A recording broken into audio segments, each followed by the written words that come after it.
Hey family, I haven't made a video in a little while like this, but I wanted to update us as a local church with regard to some of the changing COVID restrictions that you might be hearing about and how they impact us as a local church. By now, many of us will have heard that Maryland is lifting the numeric restrictions on how many people can be in a business or attend a function, just offering some guidelines about how you do that. And in addition to that, Governor Hogan announced this week that once 70% of Marylanders have received at least a first dose of the vaccine, that Maryland is going to lift the indoor mask mandate. They've already lifted the outdoor mask mandate, but that they're going to lift the indoor one as well. Right now, Maryland is at 65%, which means we're probably no more than a few days to maybe 2 weeks tops that we're going to achieve that number. So we know we're going to hear that in the very near future. How do those things impact us as a local church? Well, a couple of things. One,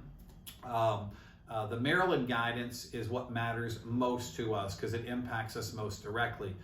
Many of us will have heard, and the president even posted it yesterday, that the CDC is lifting the recommendation that vaccinated people wear masks inside. In fact, they're saying if you're fully vaccinated, there's no need to wear a mask inside or outside. That being said, we're still subject to the ordinances of our state and local health department, which still has those things in place. So, excuse me, we will still all have our mask on when we gather this Sunday because that's still what Maryland asked out of us. It's going to change soon, but it hasn't yet. But a couple of things will start to change a little more quickly for us. One is this Sunday will be the last Sunday that we register to attend church. Many of you weren't doing it anyway already. We were starting to shift out of that, but we'll still have registration for functions or we need a head count. But just for our Sunday services, you'll be able to just show up and that will be fine. So you won't receive an email or anything about future registration after this Sunday. You've already received it for this week. We still will ask when you attend that we social distance from one another, or physical distance. That's still important at this point. We're coming out of it. We still want to be conscious of that and our seating, but you don't need to register to come in. Beyond that, we want to point out that we had been taking temperature checks and things like that to attend. We won't be doing that any longer either. It's not that COVID has gone away though. So what's really happening in the lifting of restrictions is more of a personal responsibility is coming back on all of us. If you have the symptoms of COVID, if you have a fever or any of these type of virus symptoms, then by all means let us know so that we can pray for you, but you should stay home. And you can check those things on your own. We won't check them here. You need to check those things on your own and watch the live stream for that week. But again, communicate with us so that we can lift you up in prayer. But when you come in, you won't be seeing that anymore as well. We're gonna lift that starting on this week. Once the state lifts the indoor mask mandate, it will mean that you don't have to wear a mask inside, but it doesn't mean that you can't. What it means then is it'll be up to us. For many of us, for many people who would be attending, it's possible that you're still in a more vulnerable group. You could have a compromised immune system or something like that, and you feel the need to continue to wear a mask. Well, then by all means do so. And it's extremely important then as a local church that we not critique each other one way or another, but that we respect and honor this in this regard.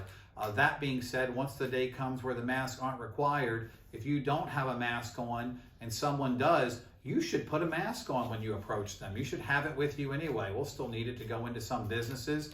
We'll still keep our distance from other individuals. We want to make sure that we're respecting, honoring, elevating one another in all of this, not critiquing or judging one another as we come out of it. We're not at that point yet anyway, but it's coming soon. But unity in the body of Christ is so important here, and we've sought to maintain that going in and we'll coming out.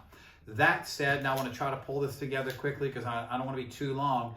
We followed the guidance of the CDC and our state and local health departments going into the pandemic, and we're following their guidance coming out of the pandemic.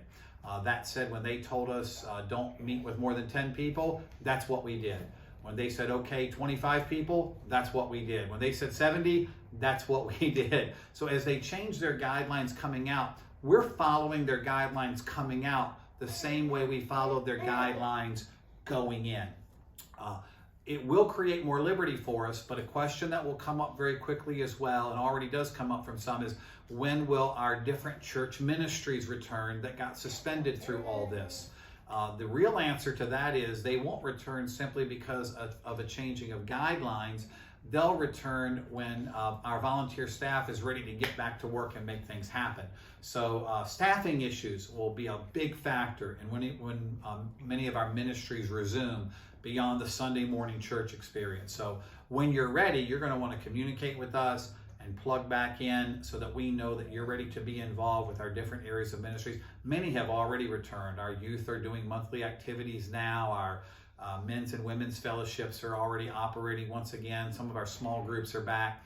So some things are already happening, but they will continue to grow as more and more folks are able to plug back in and get involved again. So we're excited about what's progressing. I did want to touch base with you and get us caught up on where we're at. And I look forward to being with you this Sunday. Water baptisms this week. It's going to be exciting. I hope you'll join us for the celebration. Again, things won't look that different when you come this Sunday, but we are going to see them shifting in the weeks to come, and I wanted to prep you for that. God bless you.